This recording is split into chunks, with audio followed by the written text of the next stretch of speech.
দেশের অর্ধেক লোককে বাদ দিয়ে একটা ঐক্য করার চেষ্টা করছেন।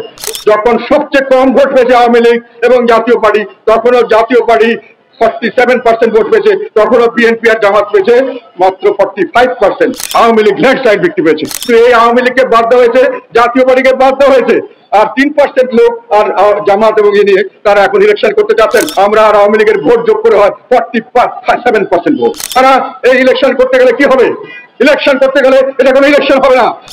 দুটো নির্বাচন, একটা হলো অষ্টম নির্বাচন, একটা হলো নবম। এই দুটি নির্বাচন দেশে বিদেশে গ্রহণযোগ্য হচ্ছে। একটা হলো 2001 সালে, একটা হলো 2008 সালে। 2001 সালে বিএনপি এবং জামাত ল্যান্ডস্লাইড ভিক্টি পেয়েছিল এবং আমরা আলাদা করেছিলাম, আওয়ামী লীগ আলাদা করেছিল।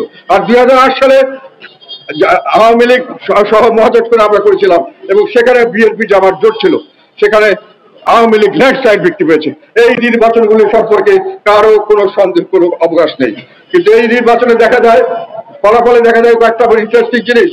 একটা হলো আওয়ামী লীগ, বিএনপি, জাতীয় পার্টি আর আমাদের জামাত ছাড়া বাকি শুধুমাত্র 3% ভোট থেকে, আর 3% থেকে 3% ইন্ডিপেন্ডেন্ট। মানে এই বাকি যে 50 দল 100 দল সবের ভোট সংখ্যা হলো 3%।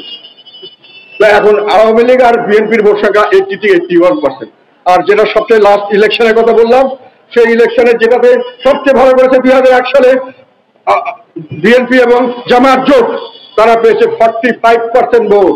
সেই সময় হেরে গেছে আওয়ামী লীগ, আর আমরা ছিলাম না আওয়ামী লীগের সঙ্গে। আমরা আর আওয়ামী লীগের ভোট যোগ করে হয় 47% ভোট।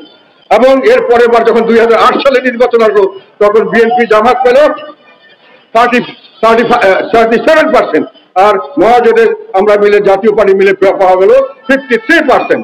কাজেই যখন সবচেয়ে কম ভোট পেয়েছে আওয়ামী লীগ এবং জাতীয় পার্টি, তখনও জাতীয় পার্টি 47% ভোট পেয়েছে, তখনও বিএনপি আর জামাত পেয়েছে মাত্র 45%। কিন্তু এই আওয়ামী লীগকে বাদ দেওয়া হয়েছে, জাতীয় পার্টিকে বাদ দেওয়া হয়েছে, আর 3% লোক আর জামাত এবং নিয়ে তারা এখন ইলেকশন করতে চাচ্ছেন। তারা এই ইলেকশন করতে গেলে কি হবে? ইলেকশন করতে গেলে এটা কোনো ইলেকশন হবে না। যে ইলেকশনের জন্য আমরা শেখ হাসিনাকে প্রতিবাদ বলি, যেই পতন ফেলার জন্য শেখ হাসিনার বিরুদ্ধে আমরা অবস্থান নিয়েছিলাম, এই সরকার একই কাজ করছেন এবং ঐক্য কমিশনের নামে ঐক্য কমিশন তৈরি করেছেন।